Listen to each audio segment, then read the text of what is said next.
ማግስት ሚዲያ በኢትዮጵያ የፌዴራል መንግስት መስሪያ ቤቶች የተከፈቱ በሺዎች የሚቆጠሩ የባንክ ሂሳቦች መኖራቸው ተገለጸ። በኢትዮጵያ ለከተሞች ባለቤትነት የሚደረገው ሽሚያ ወደ ግጭት ሊያመራ የሚችል መሆኑን አንድ ጥናት አመለከተ። ምግብና ሌሎች ሸቀጣሸቀጦች የጫኑ 140 መኪኖች ለ2 ወራት በአፋር ክልል ሰመራ ከተማ በሚገኘው ደረቅ ወደብ ቆመዋል። የአዲስ አበባ ከተማ አስተዳደር በምሽት የንግድና የትራንስፖርት አገልግሎት እንዲሰጥ ለማድረግ ያወጣው ደንብ በባንኮች ዘንድ ተቃውሞ አስነስቷል። ደቡብ ኢትዮጵያ ክልል ጋሞ ዞን የተፈጸመውን ዘግናኝ ግድያ በተመለከተ ኢዜማ መግለጫ አውጥቷል። ሰላም ጤና ይስጥልን። የተወደዳችሁ የማግስት ሚዲያ ቤተሰቦች፣ እነዚህ ለዛሬ የተዘጋጁ መረጃዎች ናቸው። አብራችሁን ቆዩ።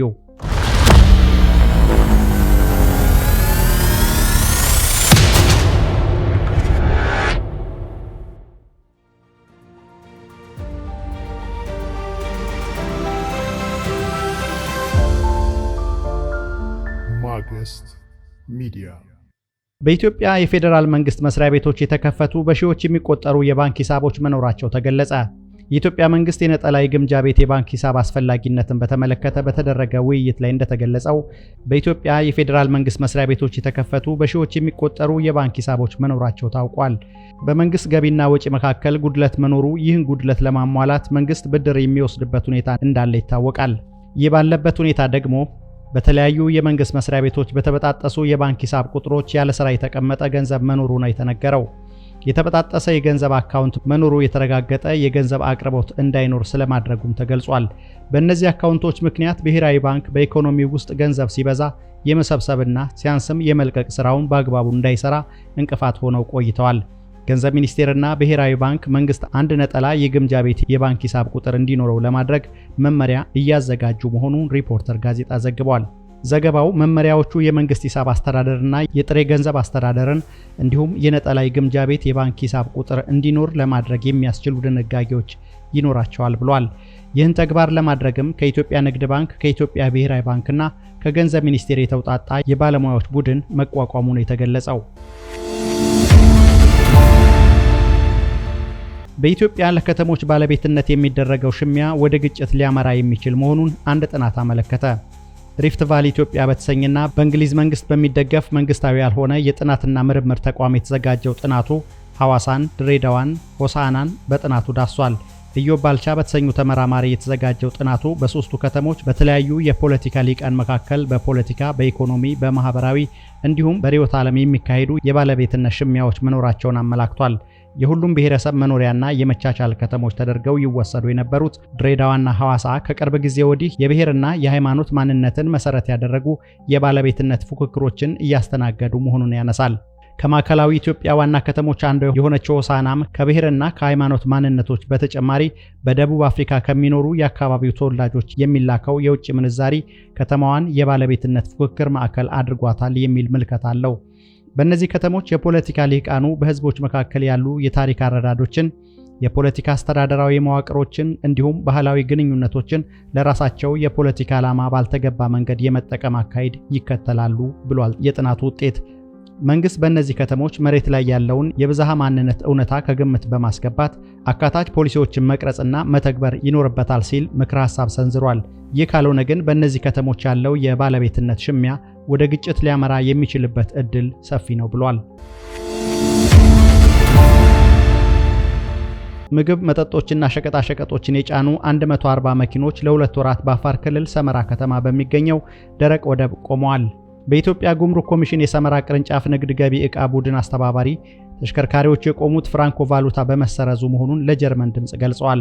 ለራዲዮ ጣቢያው ቅሬታቸውን ያሰሙት የመኪኖቹ አሽከርካሪዎች ያለ ስራ በመቀመጣቸው ቤተሰቦቻቸውን ለማስተዳደር መቸገራቸውን ገልጸዋል። ለወትሮ በ4 እና 5 ቀናት ይጠናቀቅ የነበረው የጉምሩክ የሥራ ሂደት ተራዝሞ ተፈላጊ የሆኑ ሸቀጦችን ጭነው ለመቆም ያስገደዳቸው ትዕዛዝ የመጣው ከመንግስት ነው ተብሎ እንደተነገራቸው ገልጸዋል። አስመጪዎቹም ሆኑ ሌሎች የሚመለከታቸው አካላት ምላሽ እየሰጧቸው እንዳልሆነ የገለጹት አሽከርካሪዎቹ ከውጭ የመጣ ሸቀጥ በጊዜው ጥቅም ላይ ካልዋለ ሊነቀዝ የሚችል ስንዴም የጫኑ መኖራቸውን ገልጸዋል። መንግስት ፈቅዶት የነበረውን ህጋዊ ከሆነ ምንጭ የሚገኝ የውጭ ምንዛሪ የባንክ ቤት ፈቃድ ሳያስፈልግ ከውጭ ሀገር ዕቃ ለማስገባት የተሰጠ ፈቃድ ወይም ፍራንኮ ቫሉታ የጊዜ ገደብ በማለፉ ነው እነዚህ መኪኖች እንዳይንቀሳቀሱ የታገዱት ተብሏል። ፍራንኮ ቫሉታ ከ4 ወራት በፊት ሲታገድም ለሚመለከታቸው አካላት በደብዳቤ እንዲያውቁት መደረጉን የተነገረው። እነዚህ 140 ተሽከርካሪዎችን በተመለከተ ጉዳዩ ከጉምሩክ ኮሚሽን በላይ ስለሆነ የገንዘብ ሚኒስቴር ውሳኔ እየተጠበቀ መሆኑን ዘገባው አመልክቷል። የአዲስ አበባ ከተማ አስተዳደር የምሽት የንግድና ትራንስፖርት አገልግሎት እንዲሰጥ ለማድረግ ያወጣው ደንብ በባንኮች ዘንድ ተቃውሞ አስነስቷል። የከተማ አስተዳደሩ ካቢኔ ከየካቲት 29 2017 ጀምሮ ተግባራዊ ይደረጋል ያለው ደንብ ቁጥር 185/2017 ማንኛውም በመንገድ ዳር የሚገኝ የንግድ ወይም የአገልግሎት መስጫ ተቋም ከመደበኛው የሥራ ሰዓት በተጨማሪ ከምሽቱ 12 ሰዓት እስከ ምሽቱ 3 ሰዓት ከ30 በሩን ክፍት አድርጎ አገልግሎት እየሰጠ መሆኑን የሚገልጽ የሚበራ ማስታወቂያ ሰቅሎ አገልግሎት መስጠት እንዳለበት ይደነግጋል። ደንቡ ይህን በሚተላለፉ የንግድና የአገልግሎት መስጫ ተቋማት ላይ ከገንዘብ ቅጣት እስከ ፈቃድ መሰረዝ የሚደርሱ እርምጃዎች እንደሚወሰድ ደንግጓል። ከዚሁ ጋር በተያያዘም የአዲስ አበባ ንግድ ቢሮ የኢትዮጵያ ብሔራዊ ባንክ ሁሉም ባንኮች ደንቡን ተፈጻሚ እንዲያደርጉ የትዕዛዝ ደብዳቤ ማስገባቱን ሪፖርተር ጋዜጣ ዘግቧል። ብሔራዊ ባንክ በጉዳዩ ዙሪያ እስካሁን ምላሽ ያልሰጠ ሲሆን በባንክ ኢንዱስትሪ ውስጥ ያሉ ባለሙያዎች ግን የባንኮችን የሥራ ሰዓት ሊመራ የሚገባው የመንግስት አስገዳጅ ደንብ ሳይሆን ገበያው መሆን አለበት የሚል ቅሬታ እያቀረቡ ነው። ባለሙያዎቹ አክለውም አሁን ላይ አብዛኛው የባንክ አገልግሎት በአካል መገኘት ሳያስፈልግ 24 ሰዓት በዲጂታል መንገድ እየተሰጠ መሆኑን አስታውሰው የንግድ ቢሮ ደንብ ይህን ነባራዊ ሁኔታ እንኳን ከግምት ያላስገባ ፖለቲካዊ ይዘት ያለው ነው ብሎታል። ደንቡ ተግባራዊ ይደረግ እንኳን ቢባል ባንኮች ተጨማሪ ሰራተኛ ያላግባብ እንዲቀጥሩ ተጨማሪ ደመወዝ ወይም የትርፍ ሰዓት ክፍያ እንዲከፍሉ የሚያደርግ በመሆኑ ጫና የሚፈጥር ነው ብለዋል።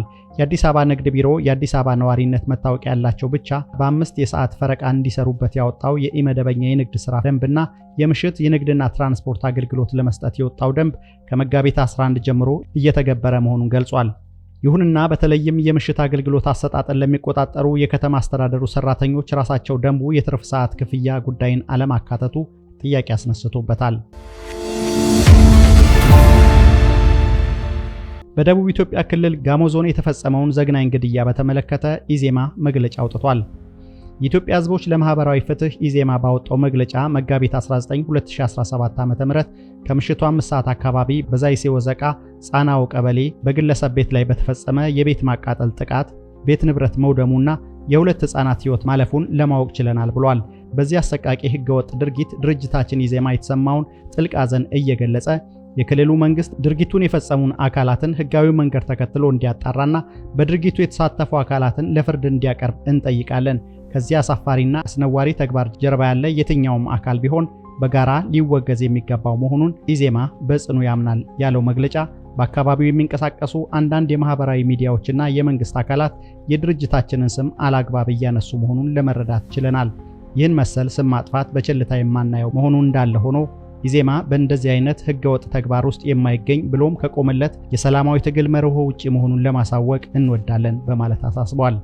በተያያዘ ዜና የኢትዮጵያ ዜጎች ለማህበራዊ ፍትህ ኢዜማ የብሔራዊ የሴቶች ጉዳይ ተጠሪ የሆነችው ገነት አራጌ በጸጥታ ኃይሎች ታፈና የተወሰደች መሆኑንና ያለችበትን እንደማያውቁ ቤተሰቦቿ ለመሰረት ሚዲያ ገልጸዋል።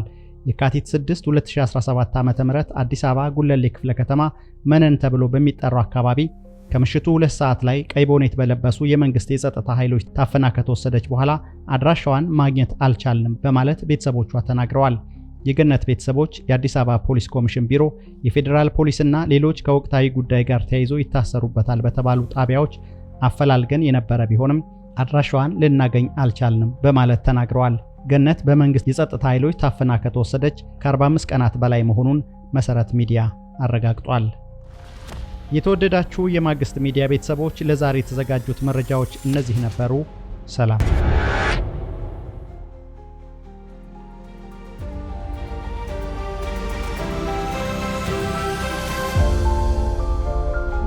ማግስት ሚዲያ